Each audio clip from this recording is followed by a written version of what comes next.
This is TWiT. Tech Break is brought to you by our friends at IT Pro TV, now called ACI Learning. From CompTIA, Cisco, and Microsoft to security and cloud fundamentals, your team can master it all with IT Pro from ACI Learning. TWiT listeners can receive up to 65% off an IT Pro Enterprise Solution Plan. Based on your team's size, you'll receive a properly quoted discount tailored to your needs. Visit go.acilearning.com/twit today. So, Apple, I think this is unprecedented. It has announced an October 30th evening event, and it even has a spooky. Oh, it's not an event. Like you're not going. Yeah, you're not. Well, there's no. It's just a video release. Exactly. Yeah. Wow, they sure got a lot of attention for that. So at 5:00 Pacific time on October 30th, Apple's going to release a video. There's the spooky pumpkin picture. I do hope Tim Cook shows up in costume. It's a Mac OS face, though. We know what that means, right? Yeah, that's the giveaway. Mac. That's a Mac announcement here. So also, Mark Gurman. It's been a while since we've seen that logo in official Apple communications, haven't we?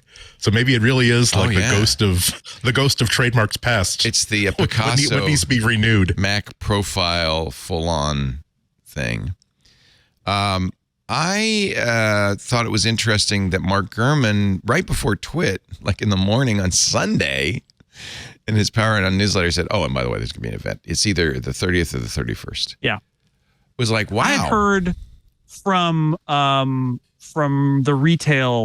retail sources, similarly, that there are a bunch of setups that they have to do when they bring new products into the store, and that retail stores were being told to stay late basically on certain nights and sort of the end of next week and the end of the following week. And I thought, oh, well, clearly something has happened. And there are all those reports in the supply from this retail chain, actually, that the that iMacs and MacBook Pros are not so much in stock right now. And these are all signs that there's going to be a turnover. But I'm surprised because that spooky fast, right? Like, implication here is that this is going to be the M3 and maybe even an M3 Pro. Who knows? Which I was sort of writing off the idea that we get the M3 this year, but it sounds like maybe not. Maybe not. Yeah, it's weird because sometimes when you look at what are they going to be releasing definitely in the first quarter of next year, or what's going to happen, it has to happen in January. But sometimes it's like, okay, maybe they're not selling as many iPhone 15s as they thought they would. They need a burst of consumer sales so that this quarter's report looks pretty good. So who knows? It's like it's hard to imagine people getting particularly excited about an M3 Pro like in late October, but okay. Yeah, I think this is not about the stock price, or is it? It seems like, well, again, you'd only get 2 days of sales, or no? Would you get any? Well, it would be for holiday quarter, right? You're going to get November and December. You're going to get 2 months of it.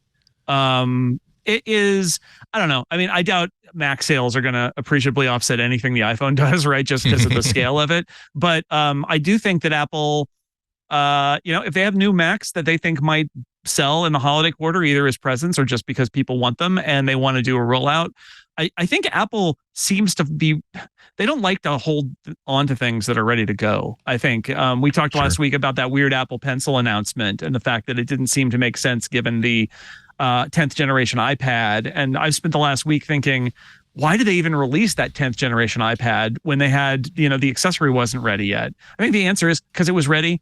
And I think that Apple, like they've got other fish to fry. They got other products to make. They don't seem to want to hold on to a done product for 6 months or 4 months or whatever it is. Plus, holiday quarter is the best quarter for them. People are buying stuff then. So if they've got a new iMac, if they've got new MacBook Pros, those are very popular products, maybe now's the time. Yeah. And I suppose you also catch people, you catch corporate environments that are like, okay, we've got $8,000 left in the budget that if we don't spend, we're going to lose. So you may as well just eat that up. Right. It's there's so many factors and it's hard to imagine, but it's just on my mind that CNBC and the other like financial outlets have been reporting about how like all the way across the board, Apple and every other manufacturer is in a huge slump, particularly for laptops. There's a whole bunch of stories associated with Tim Cook's visit to China last week about how, now they're starting to discount the iPhone 15 because they're not getting at least least the initial buzz that they were hoping for. So, I mean, these are just things that are on the radar. And as usual, it's our job to guess and to speculate, especially when we've got 1 week before another event. The last time Apple had an October event was 2 years ago in 2021. It was on October 18th, and they announced a MacBook Pro with M1 Pro or M1 Max, new AirPods, and the HomePod Mini. So I'm also thinking about, they did a either late October or early November event in 2019, so right before the pandemic. And because I remember flying out to New York for that, and they have their Soho loft set thing that they do where they bring people in, and that was a big MacBook Pro update. So there are precedents for doing the MacBook Pro update in this time frame, and so they've done it before, and it's not unexpected. And it seems a little weird of like, what's under the tree? It's a Pro laptop, but in the end, I think Andy's right. The idea of spending money at the end of the year, whether it's under the tree or whether it's in your budget, is not a bad thing. Yeah, and the other thing that's kind of interesting here, and this is where I wish Alex were here to talk about events in general, that they could have just dropped the video. They're asking for Yeah, but if they did that, would we be spending the next hour talking about it? A week ahead of time? But is that going to be? I think it's more about preparation, that they want people to clear this week in their editorial calendar because we're going to have new hardware to talk about. Yeah. But I'm always curious about what the new math is about saying, are we actually going to say, look, we're going to have a small event that's a live thing, and we're going to have some demo areas. So if you need to get like your shots of the hardware, you don't necessarily have to be on that list of people who are going to get like one-on-one, like hotel suite demonstrations. It's weird. Like I said, I had to look at it twice to make sure I understood it, that no, they are just saying that there will be a new video available for streaming on this date. So if you're curious, book your plans to be at your desk on this time and this date. The truth is, all Apple's events are pre-taped videos now, and they're all streamed at a time. Occasionally, they have people come for WWDC and the iPhone event, but otherwise, this is what Apple events are now. And I guess my answer would be, you don't want to undermine it, right, and have it be something that's a nothing. But if you have the power to get people hyped up a week in advance for a video drop, then why would you not? As a PR, a marketing agency, why would you not do that? So here they are. It works for Taylor Swift. Maybe it will work for us. It's the world we live in, right? It's a YouTube premiere. Depressing to me is I didn't even get an invite to sit at my desk and watch the video. It's like they hate me so much they didn't even bother to do that. So, okay, fine. I knew about it, though. I have friends who get the emails.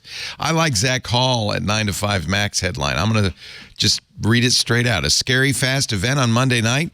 That has to be for M3 Max, not M2, right? Right.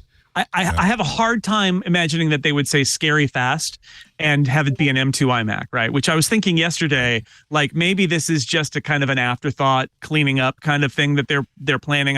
We didn't know if there was an event, but like, what are they going to do? I think even Gurman said, "Oh, it's going to be M2s. It's not M2." Yeah. But here's the thing. And yesterday I was formulating on the Upgrade podcast, like what would the MacBook announcement even be? And I thought maybe they just fix that low end MacBook Pro and make it more decent and like a mega MacBook Air and still have it be an M2 or maybe an M2 Pro, and that's all. But like the one thing hanging out there was, why are the MacBook Pros in short supply? Why is that? And I'll point out also, Apple has never, I realize it's only been 2 iterations, but in the Apple Silicon era, Apple has never launched the MX and the MX Pro simultaneously, right? That hasn't happened. And this sounds like that's going to happen, right? That this isn't just going to be M3, because if it's the MacBook Pro, surely it's also the M3 Pro and M3 Max. And that's really unusual in the again, not very long history of Apple Silicon for them to do that, because you got the sense that they started small and then expanded, and maybe not. Yeah, it is the phrase "scary fast" that make something that was, okay, I bet it could be A, B, and C, and maybe we'll see D. But the fact that they're committing to the word scary fast, it's okay. Now I don't know, especially because there's been so much speculation about the release schedule for the M3 chip. A lot of people, I'm not just talking, commentators, but I'm talking about like analysts who are trying to direct investment guidance on what they think the release path is, essentially putting a lot of faith in the idea that this is not the time for them to release the M3s, particularly if they don't know if they're going to have a problem with supply or not. If they are releasing an M3 or an M3 Pro, that means that whatever problems that people were reporting about over the past 2 or 3 months either weren't as bad as those reporters and analysts thought they were, or Apple is now confident that they can at least sell as many as are going to be asked for. I do wonder, one thing that excites me about the iMac as a possibility here is, first off, iMac only was ever M1, right? Hasn't been updated in a long time. If we're talking about M3, and if we're really talking about MacBook Pros, which means we're talking about M3, M3 Pro, M3 Max chips, it leaves us with the possibility that they will do something with the iMac that they never did after they did that initial M1 drop, which is make an iMac that you could opt to get as an M1 Pro like you do with the Mac Mini. Wouldn't that be great? Like, I think one of the real knocks on that iMac is that when it was released, it was the first M1. It was vanilla, but that's okay. It was a good start. But they didn't offer any kind of upward expansion. And there were rumors, Mark Gurman talked about them, that they have talked about doing a bigger, more professional iMac, and it just kind of gets kicked down the road. They'll do it eventually, but they haven't made it a priority. But like, there are some people who all they really want is an iMac, but they need more than the base model chip can give them. And so I'm really excited about the possibility that there will be a higher profile option, a build to order option for an iMac that'll let you get that 24-inch iMac with a M3 Pro in it. That would be sweet. Are you ruling out the larger screen?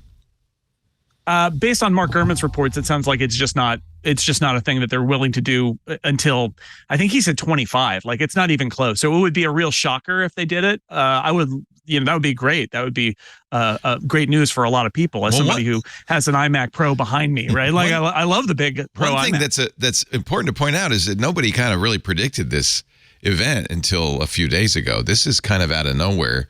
And M3 yields at TSMC have been, we've heard, of course, nobody's talking on the record, but we've heard have been problematic.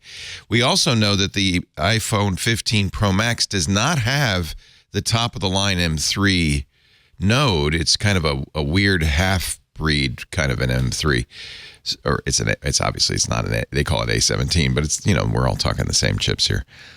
So I'm wondering, I think this is unexpected. So I think we maybe don't know at all what they're going to do, except that it's got to be a Mac and it's going to be scary fast.